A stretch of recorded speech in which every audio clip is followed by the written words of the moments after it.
लखनऊ में कारगिल विजय दिवस 2025 के उपलक्ष्य में एक गरिमामयी पुष्पांजलि समारोह आयोजित किया गया, जिसमें कारगिल युद्ध के दौरान राष्ट्र की रक्षा हेतु सर्वोच्च बलिदान देने वाले वीर सैनिकों को श्रद्धांजलि अर्पित की गई। इस अवसर पर lieutenant general Anindya Sengupta, PVSM, UYSM, AVSM, GOC, in C मध्य कमान ने संपूर्ण कमान की ओर से पुष्प चक्र अर्पित कर शहीदों को नमन किया। पूर्व सैनिक समुदाय के प्रतिनिधियों ने भी श्रद्धा सुमन अर्पित किए। कारगिल विजय दिवस भारतीय सेना की अदम्य साहस, संकल्प और कर्तव्य निष्ठा का प्रतीक है। हमारे वीरों के बलिदानों ने न केवल उस युद्ध में विजय सुनिश्चित की, बल्कि आने वाली पीढ़ियों को भी प्रेरित किया कि वे सेना की सर्वोच्च परंपराओं को बनाए रखें। पुष्पांजलि समारोह के उपरांत लेफ्टिनेंट जनरल अनिंगे सेनगुप्ता ने लखनऊ सैन्य स्टेशन पर पूर्व सैनिकों के साथ सौहार्दपूर्ण संवाद किया।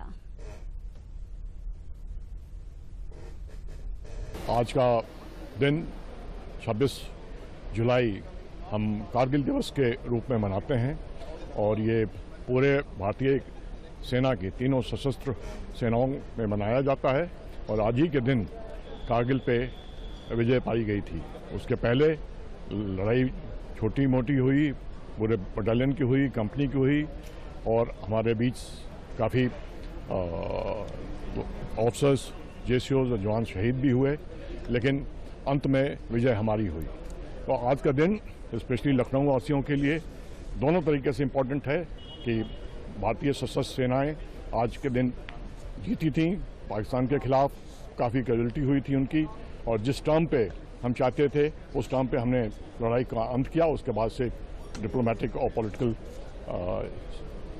चीज़ें डिस्कस हुई, लेकिन भारतीय सशस्त्र सेना को जो आदेश दिए गए थे उसका पूरा पालन किया गया। मैंने कमांड किया था 5 राजपूत, जो कि कारगिल के ऊपर उस समय लाइन ऑफ कंट्रोल के ऊपर थी, छमजोड़िया सेक्टर में।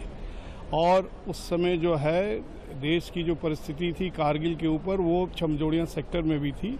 और उस समय कारगिल के समय जिस तरह से भारतीय सेनाओं ने प्रदर्शन किया, वो छमजोड़िया के अंदर भी हम लोगों ने किया था। और उसका नतीजा ये हुआ है कि अब जो है एक कारगिल को हम लोग एक टर्निंग पॉइंट के रूप में लेते हैं। देश में युद्ध को लेकर के जिस तरह से मान सम्मान दिया गया, और उसके बाद से कभी भी भारत ने समझौते के तौर पे किसी से बातचीत नहीं किया है।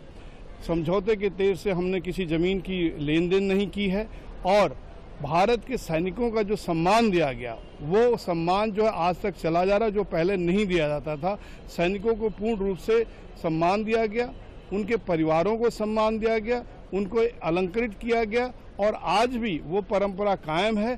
कारगिल विजय दिवस बड़े ही जोश और होश के साथ पूरे देश में मनाया जा रहा है। इसके पीछे हमारे उन वीर सैनिकों की शहादत मौजूद है।